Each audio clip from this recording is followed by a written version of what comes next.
Hola, ¿qué tal? Espero se encuentren muy bien. Retomamos nuevamente Sin Mochila. Gracias por sus oraciones. Genial poder seguir estudiando estas doctrinas bíblicas esenciales que son muy importantes porque es el último tema que nos queda con respecto a las doctrinas bíblicas básicas y hoy día vamos a comenzar con la parte número 1 de la doctrina de las últimas cosas, más conocido como escatología. Así que genial poder regresar nuevamente para seguir estudiando lo que Dios quiere hablarnos hoy. Así que invitarlos a recordar que todo esto que estamos estudiando está basado en este libro de Raúl Riz, un pastor de la capilla de Calvary Chapel Golden Spring. Y bueno, como muy bien dice el libro, ¿cierto? Doctrinas, una ruta simplificada de la verdad bíblica. Así que aquí vamos a ver de manera sencilla y simple esta doctrina, y que están todos invitados a, si ustedes quieren, seguir profundizando, pero aquí más que nada se entrega lo esencial y lo básico para que ustedes puedan tener ese hambre por seguir conociendo más de Dios. Así que vamos a iniciar con una breve oración antes de entrar a lo que es la escatología. Padre Santo, te agradecemos porque tú eres fiel. Te agradecemos, Padre, porque a pesar de que podamos estar cansados, Señor, o podamos tener otras distracciones a nuestro alrededor, tú siempre quieres hablarnos, estás dispuesto a mostrarnos cosas nuevas o incluso a recordarnos y a darnos lo que tú quieres hablarnos a través de tu palabra, y que es viva y eficaz y que jamás se queda de una forma estática, sino que sigue produciendo ese efecto en el cual hace su obra en nosotros. Y te rogamos para que tu Santo Espíritu nos dé entendimiento de lo que vamos a ver hoy. Así que guíanos con tu Santo Espíritu, en tu nombre. Amén. Así que bueno, como les decía, escatología quiere decir estudio de aquello que vamos a ver en el futuro, de aquellas cosas que veremos en el futuro. Por esa razón vemos que aquí la palabra griega echatos, bueno, si alguien me puede corregir cómo se pronuncia, significa última, y logía viene de logos, que significa materia. Vamos a estudiar los últimos hechos o cosas que van a ocurrir en el futuro. Por esa razón vemos que aquí en Apocalipsis 22 del 12 al 13, aquí en este libro, dentro de todos los que tiene la Biblia, ¿cierto? El último, Apocalipsis, menciona lo siguiente. Dice: he aquí yo vengo pronto, y mi galardón conmigo, para recompensar a cada uno según sea su obra. Yo soy el alfa y la omega, el principio y el fin, el primero y el último. Entonces, aquí se refiere a nuestro Señor Jesucristo, ¿cierto? A quien lo conoce todo, a quien tiene todos los atributos de Dios, que por lo tanto conoce todo lo que va a ocurrir. Sabemos que nuestro Señor tiene también esta característica tan genial, ¿cierto? De que está dispuesto a mostrarnos algunas cosas, ¿cierto? No todo, pero sí lo más importante que necesitamos en esta tierra con respecto a los últimos eventos y cosas que van a ocurrir en el futuro. Con respecto a algo que es muy importante para nosotros como hijos de Dios, reconocemos que en esta doctrina de las últimas cosas da una clara explicación con respecto a la muerte. Su origen lo hemos visto a lo largo de todos los capítulos que hemos estado estudiando en los episodios anteriores, pero sabemos que para las personas que no conocen a Dios, ¿cierto? Es algo escalofriante y algo que pareciera ser como el fin de nuestra existencia. También podemos reconocer que hay una separación del cuerpo y el alma y hay una transición de nuestra existencia física o terrenal a nuestra existencia espiritual y eterna. ¿Qué quiere decir esto? En simples palabras, quiere decir que nosotros no somos máquinas, ¿cierto? Que nos detenemos cuando morimos, sino que ocurre algo mucho más allá de lo que nosotros podamos explicar, y hay un plano espiritual en el cual nuestra alma pasa a una nueva dimensión. Bien, y es por esa razón que vemos que en esta transición de nuestra existencia mortal pasamos a la inmortalidad cuando nos mudamos de nuestros cuerpos mortales y nos trasladamos al reino espiritual. Como cristianos no debemos temer a la muerte. En Filipenses 1:21 Pablo dijo: porque para mí el vivir es Cristo y el morir es ganancia. Vemos claramente cómo para quienes somos hijos de Dios no debemos temer, ¿cierto? Tenemos la esperanza y nuestra confianza en que Cristo va a cumplir todas sus promesas, incluso de aquellas que nos prometió con respecto a que iba a tener moradas para nosotros, que también iba a limpiar toda lágrima, todo dolor, todo sufrimiento, lo iba a consolar en el momento que estemos allá, ¿cierto?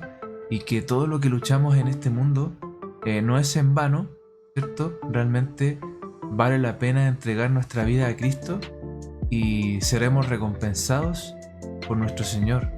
Todo lo que Él nos prometió, seremos herederos de todas las riquezas y de la gracia que no merecíamos a través de nuestro Señor Jesucristo, ¿cierto? Vamos a tener esta vida eterna, también con respecto a los cuerpos glorificados, que ya veremos un poco más adelante a qué se refiere. Pero como muy bien dice Pablo, ¿cierto? Porque para mí el vivir es Cristo y el morir es ganancia. Muy importante declaración que hace en esta afirmación de este versículo, porque Jesucristo mismo dijo: de qué vale la pena, ¿cierto?, gastar toda nuestra vida en este mundo si la vamos a perder. Realmente necesitamos mirar primeramente las cosas del cielo, poner nuestro ojo en las cosas eternas antes que en lo que se corrompe y se destruye en este mundo. Bien. Vamos a ver algunos términos que se utilizan para la muerte. Por ejemplo, en la Biblia se menciona algunas veces la palabra dormir, pero no se refiere a esta palabra, ¿cierto?, que hacemos normalmente en las noches o en el momento que vamos a descansar, ¿cierto?, a la cual vamos a recobrar energía, ¿cierto?, sino que podemos verlo en este versículo en Juan 11:11, donde dice lo siguiente: dicho esto, les dijo Jesús: después, nuestro amigo Lázaro duerme, mas voy para despertarle. Recordemos este milagro que ocurrió, en el cual Jesús dice que su amigo Lázaro dormía, pero no se refería a este dormir, ¿cierto?, de que nuestro cuerpo estuviese recuperándose y descansando, sino que más bien a esta condición en la cual estaba, ¿cierto?, muerto. Pero aquí vemos que Jesucristo, quien es dueño de la resurrección, era capaz de poder despertar a su amigo Lázaro. También lo podemos ver en Primera de Tesalonicenses 4:13 al 18 y en Primera de Corintios 15 del 51 al 52. Si ustedes buscan allí, verán que también se utiliza esta palabra dormir para la muerte. Otra cosa que también podemos observar, ¿cierto?, que la palabra partida también se utiliza para muerte. Lo podemos ver aquí mismo en Filipenses 1:23, dice lo siguiente: porque de ambas cosas estoy, aquí refiriéndose Pablo, puesto en estrecho, teniendo deseo de partir y estar con Cristo, lo cual es muchísimo mejor, ¿cierto? Pablo aquí reconoce que desea estar con el Señor, pero también desea hacer la obra de Dios, y para lo cual el propósito que le dio en esta tierra, ¿cierto? También otra frase que podemos encontrar con respecto a lo que es la muerte es aquí la tercera, dice: entregando el espíritu. Mas Jesús, habiendo otra vez clamado a gran voz, entregó el espíritu. Mateo 27:50. Si ustedes leen ahí el contexto, vemos que Jesús en ningún momento perdió el control y se vio desprevenido, ¿cierto? En el cual él fue atrapado y encarcelado de una forma en que no lo vio venir, sino que él dice que entregó su vida por todos nosotros, ¿cierto? A causa de que debía morir por el pecado. Se entregó por nosotros sabiendo lo que debía enfrentar, incluso separarse de su Padre por un tiempo. Vemos que nuestro Señor Jesucristo, como muy bien dice aquí, entregó el Espíritu, ¿ya? Él en muchas ocasiones pudo haber sido encarcelado o pudo haber muerto, pero jamás ocurrió porque él siempre decía: no era su tiempo, no era su hora. También otra palabra que se refiere a la muerte es desvanecer. Dice: el hombre sale como una flor y es cortada y huye como la sombra y no permanece. Job 14:2. Vemos cómo aquí la vida del hombre se desvanece, ¿cierto? Y vemos que nuestro Señor nos ha creado para eternidad. Ahora bien, lo importante de esto es que podamos reconocer que somos hijos de Dios. Por la gracia y misericordia de su sacrificio podemos tener vida eterna, ¿cierto? Si realmente nos hemos arrepentido, si hemos entregado nuestra vida a Cristo y si realmente confiamos en lo que Él ha hecho en la cruz por nosotros, vemos que podemos tener vida eterna después de esta muerte que tendremos en nuestro cuerpo físico. Más también habrá una muerte eterna y de separación eterna en el infierno para aquellos que no crean en Él. Pero vemos que Jesucristo jamás creó el infierno para el hombre, como vimos también en episodios pasados, sino que lo había creado solamente para el diablo y sus demonios, sus ángeles caídos, y que lamentablemente el hombre también decide ir a ese lugar, sabiendo que Dios es un Dios amoroso y que no nos va a obligar a hacer algo en contra de nuestra voluntad. Pero eso también no quiere decir que Dios no va a hacer todo lo posible con tal de alcanzarnos a través de su amor, ¿cierto? Nos dará muchas e incontables oportunidades en nuestra vida. Bien. Otra palabra que podemos ver, ¿cierto?, con respecto a la relación con muerte, dice: descender dentro al silencio. Eso lo podemos ver en el Salmo 115:17. Dice: no alabarán los muertos allá, ni cuantos descienden al silencio, ¿cierto? También refiriéndose a la muerte. Reunirse con los suyos. Y cuando acabó Jacob de dar mandamientos a sus hijos, encogió sus pies en la cama y expiró y fue reunido con sus padres. Génesis 49:33. Quienes somos hijos de Dios también tenemos la esperanza de encontrarnos con aquellos que también han confiado en Dios y en Cristo, ¿cierto? También volveremos a ver a aquellos que también han muerto en la fe de nuestro Señor. También en el 7 dice: Dios requiere tu alma. También se refiere a una expresión de muerte. Pero Dios le dijo: necio, esta noche vienen a pedirte tu alma, y lo que has provisto, ¿de quién será? Lucas 12:20. Aquí hace esta relación, ¿cierto?, de que vienen a pedir la alma de esta persona que no estaba preparada, ¿cierto? Que no había dispuesto su corazón en las manos de Dios, que no había estado a cuentas, sino que se había dedicado a otras prioridades, dejando fuera a Dios en su vida.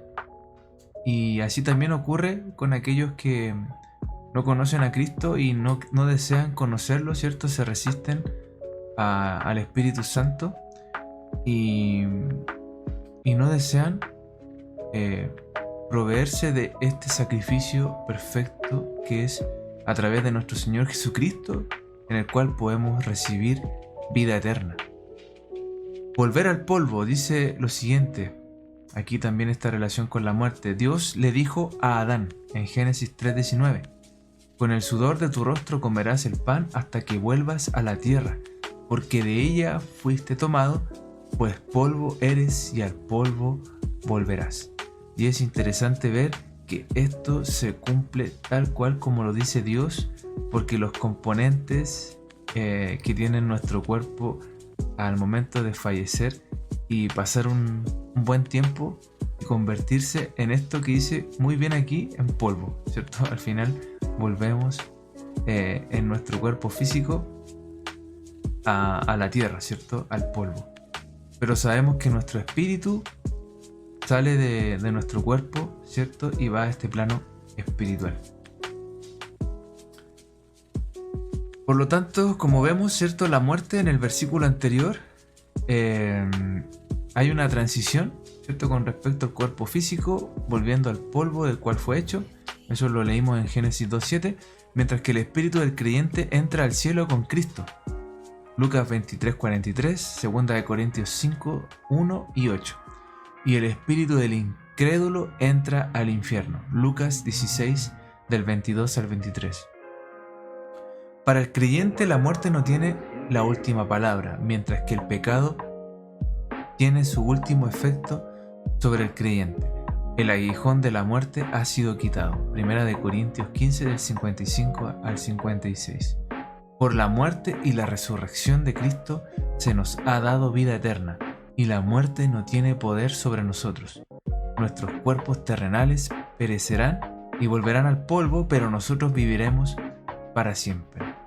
Entonces, eso quiere decir que tendremos una lucha contra nuestro cuerpo, ¿cierto? Hasta el día de nuestra muerte, pero vemos que al final, con Cristo de nuestro lado, vamos a vencer este aguijón de la muerte, ¿cierto?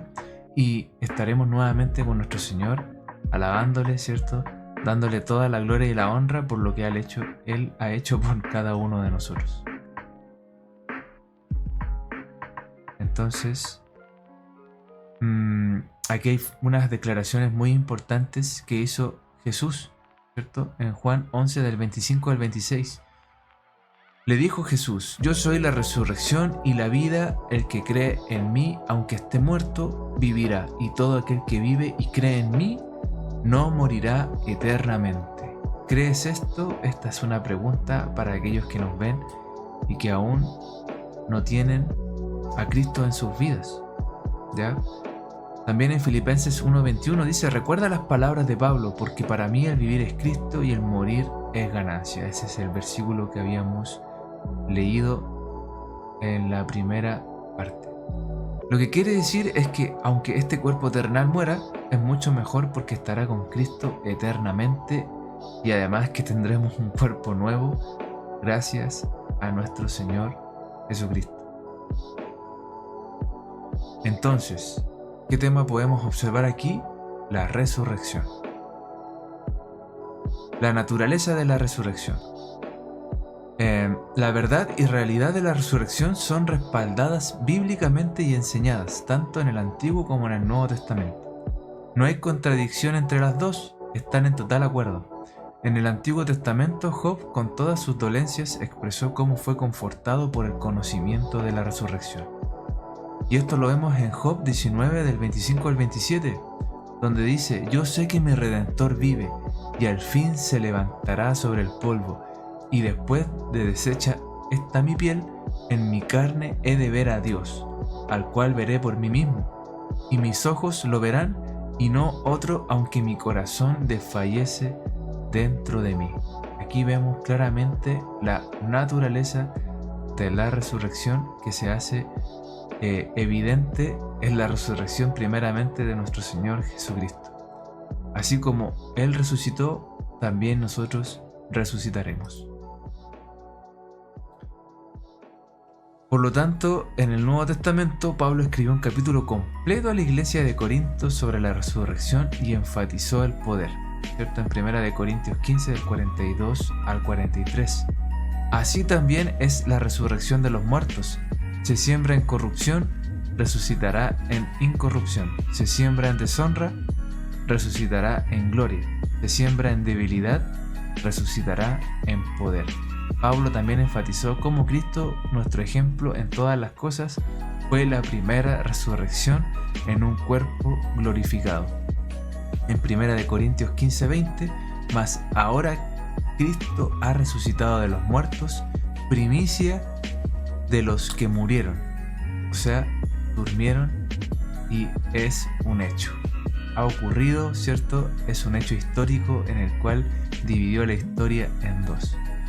Esto marcó la historia en un antes y un después. Cuando Cristo resucitó, Él no tenía un cuerpo corruptible, sino un cuerpo glorificado. Un cuerpo que pasaba a través de puertas, como podemos ver, por ejemplo, en Juan 20:26. 8 días después estaba otra vez sus discípulos dentro y con ellos Tomás, ¿cierto?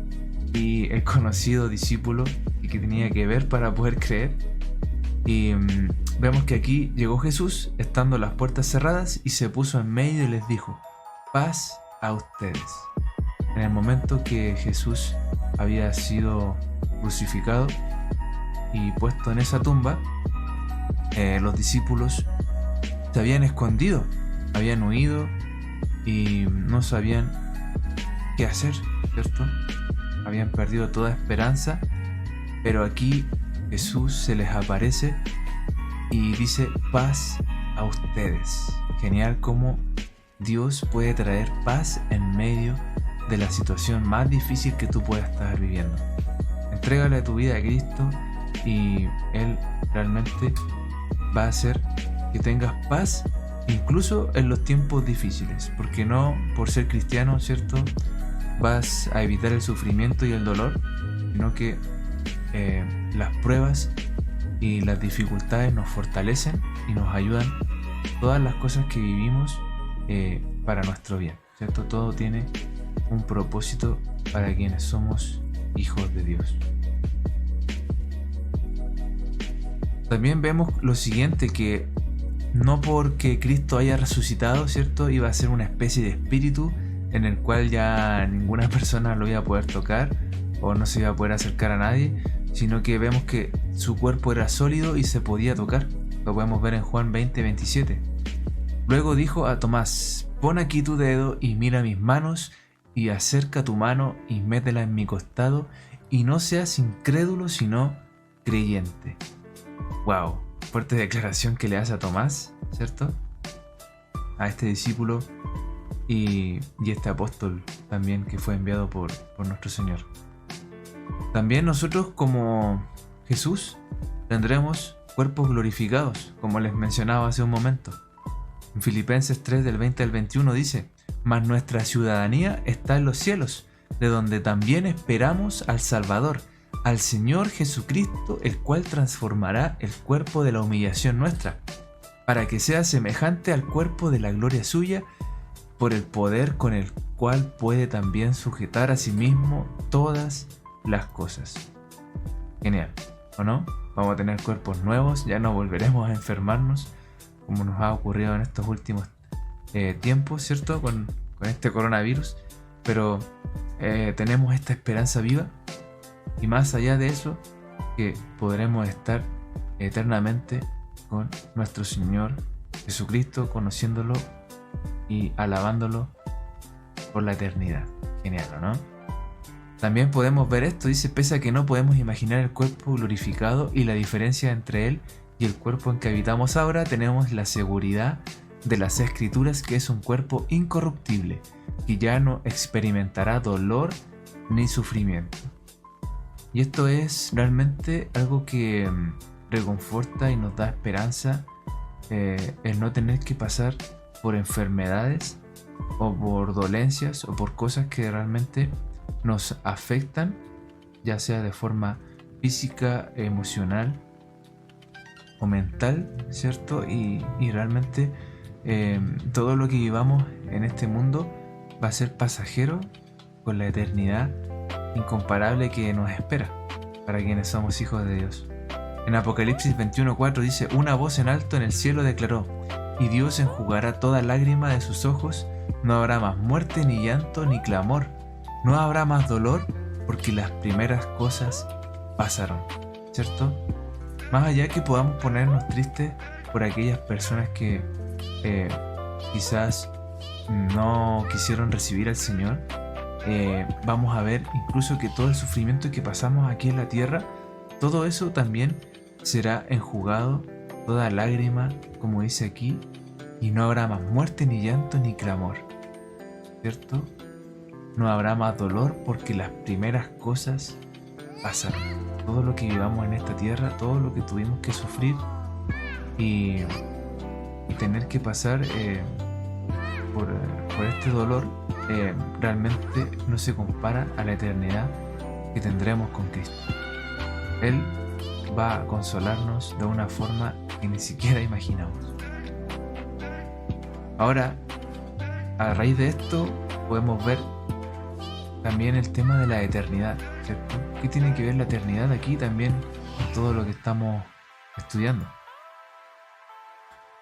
Por lo tanto, como hemos visto, ¿cierto? Anteriormente, hemos establecido que todos probaremos la muerte. Nadie se va a escapar de la muerte.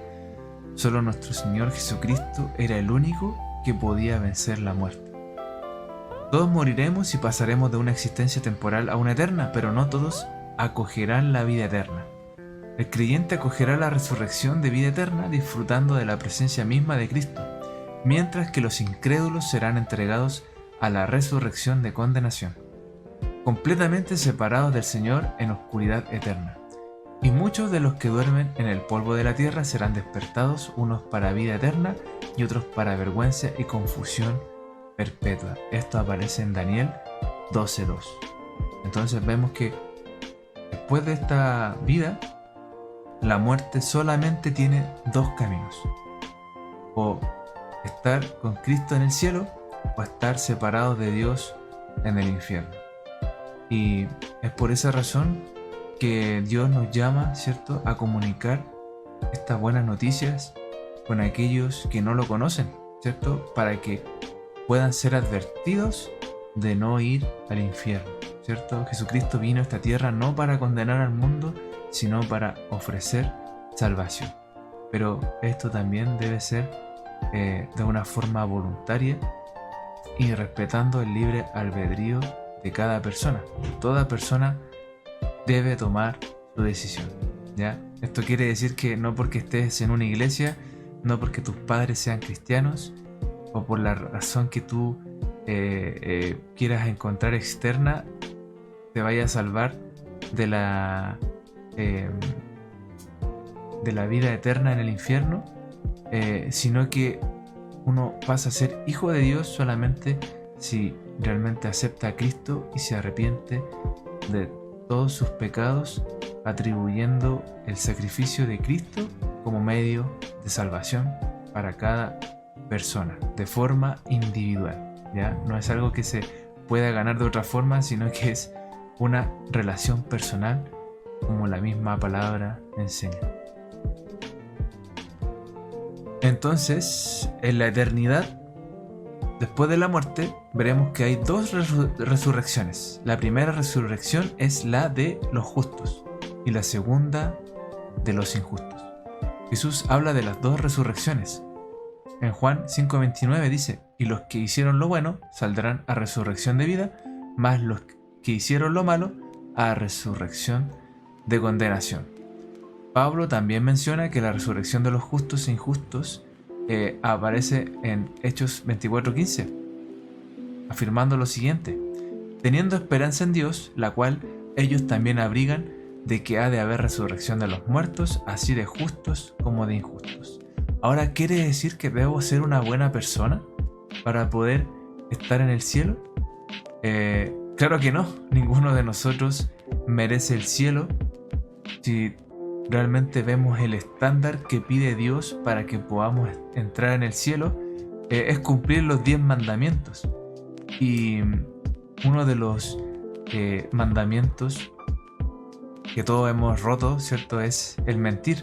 Todos hemos mentido alguna vez en nuestra vida, y incluso todos los mandamientos que ustedes pueden observar ahí, ninguno de nosotros lo ha cumplido a cabalidad, ¿cierto? Todos hemos fallado más de una vez, y necesitamos a Cristo, quien realmente puede justificarnos delante del Padre.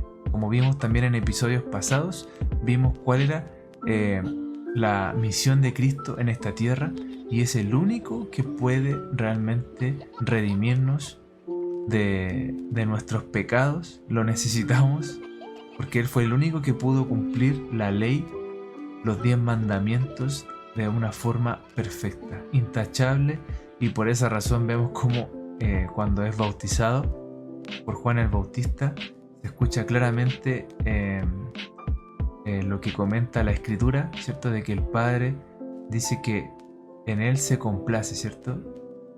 En Él realmente encontraba que no había nada malo que decir de Jesús. Él cumplió la voluntad del Padre al 100%.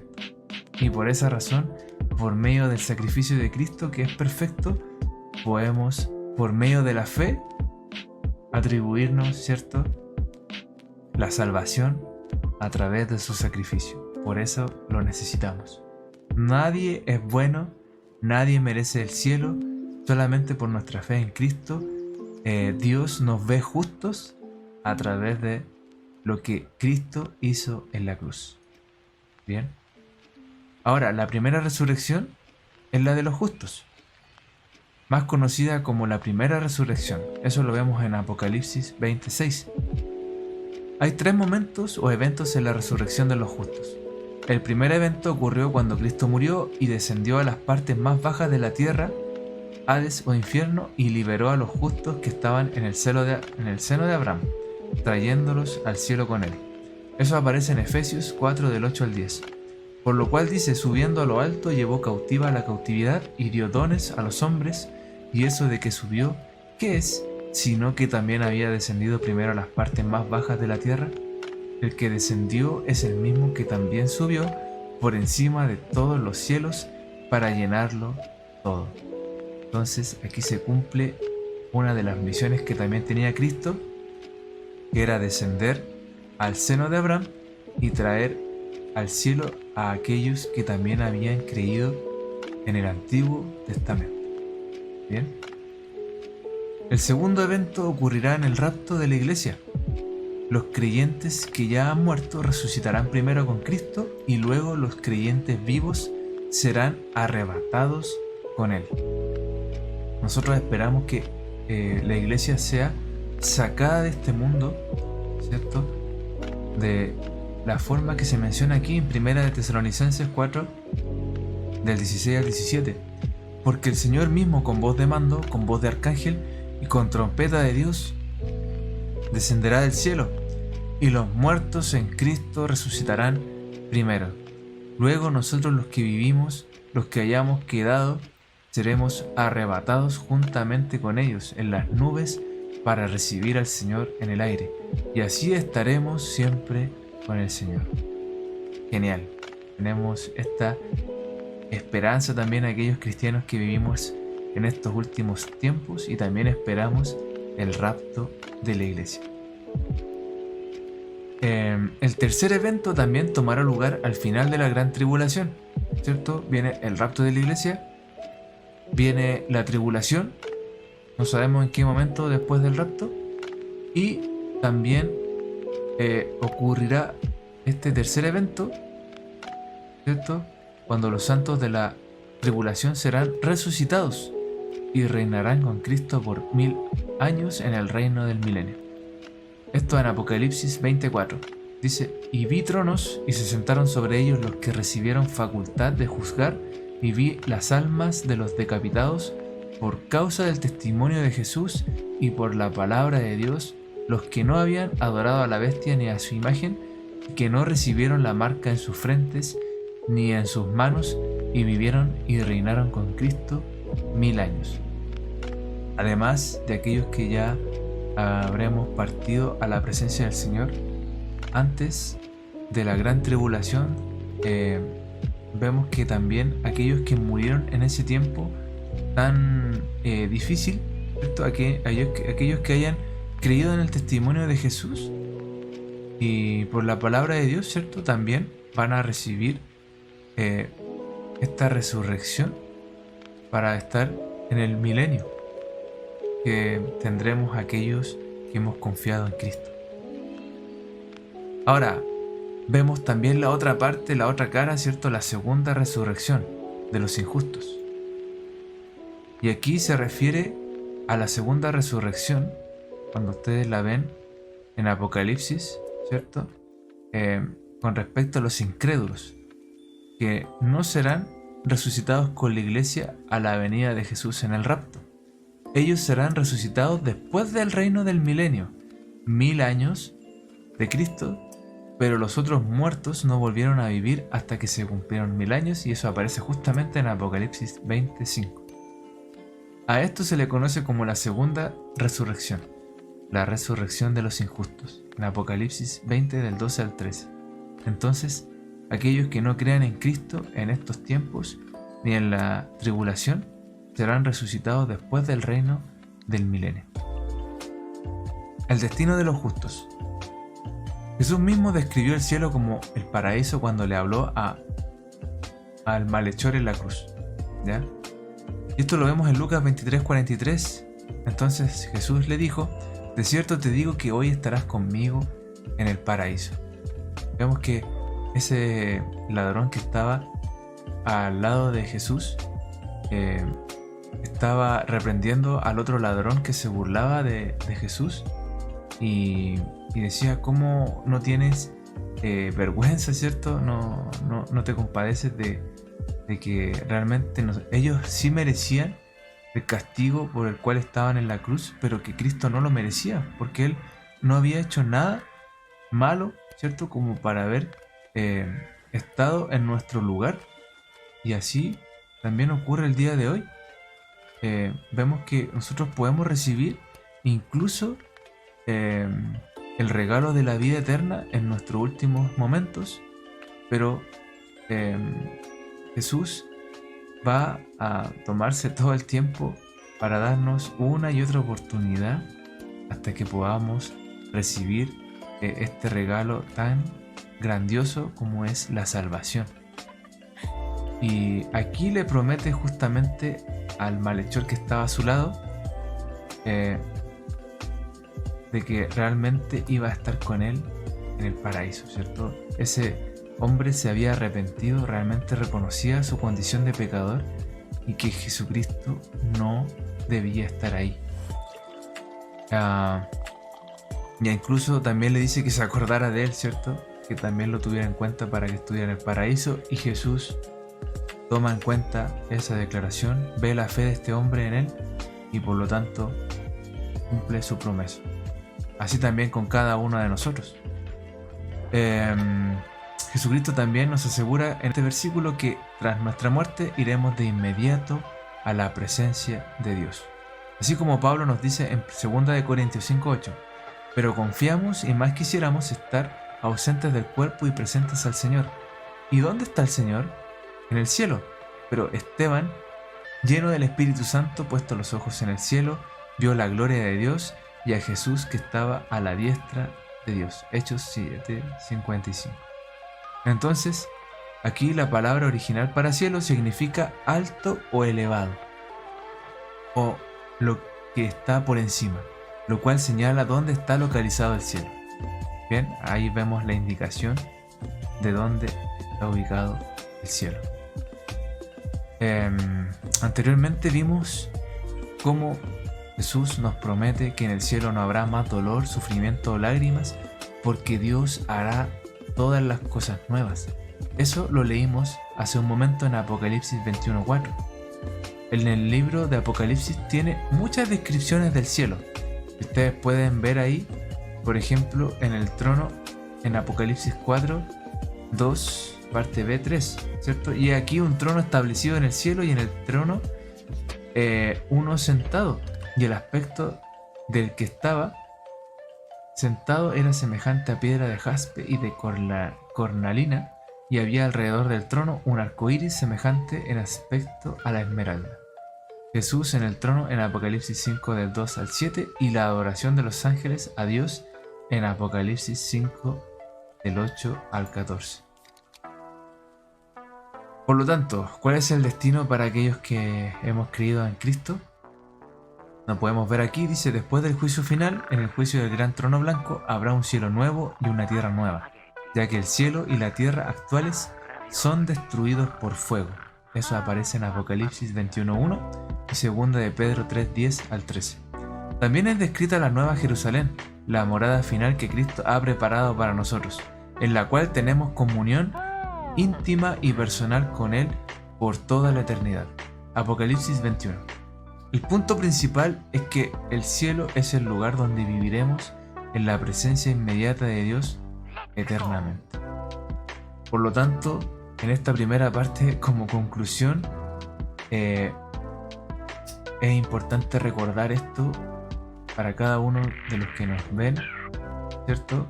Que en Filipenses 3:14 dice que como cristianos proseguimos a la meta, al premio del supremo llamamiento de Dios en Cristo Jesús. Cuando estemos en su presencia, realmente nos daremos cuenta de que todo lo que caminamos aquí en la tierra con Cristo, todo lo que sufrimos, todas las pruebas, aflicciones que hayamos sobrellevado, ¿cierto?, por medio de su ayuda, realmente es algo pasajero en comparación con la eternidad que tendremos junto a Cristo. Y nada más que Dios nos anime, ¿cierto?, nos guíe, nos dé fuerza y de su sabiduría, ¿cierto?, para poder ser guiados por Él en este mundo, y que pongamos nuestros ojos en lo eterno. Realmente nos desanimamos, ¿cierto?, con todo lo que está pasando en este mundo si ponemos nuestros ojos aquí, pero si realmente reconocemos que Cristo es lo máximo, es lo más importante, que es nuestra meta, realmente todo lo demás pasa a segundo plano, y realmente enfocarnos en lo que es importante, ¿cierto?, hacer la voluntad de nuestro Señor, que todo lo que Él nos ha dado, todas las bendiciones, los dones, los talentos, son para su gloria. Realmente lo glorificamos cuando damos testimonio de lo que Él hace a través de nosotros, y así también otras personas pueden ser tocadas por su Santo Espíritu para que también pueda hacer una gran obra en la vida de aquellos que Dios pone en nuestro camino. Así que nada más que invitarlos a que sigamos orando. Es importante la oración. Gracias por las oraciones de aquellos que también han orado por este programa, por estos episodios que hemos tenido, y que en realidad no sería posible si no fuese también por sus oraciones, porque hay veces en que uno puede pasar por tiempos en los que no quiere hacer nada, ¿cierto? Está cansado del trabajo, de muchas cosas, pero en realidad el Señor recobra la fuerza al que esté cansado y nos da nuevos ánimos para seguir adelante en lo que nos llama a hacer. Así que gracias también por aquellos que han seguido orando y los que siguen orando también por el ministerio de Santiago Mahanay.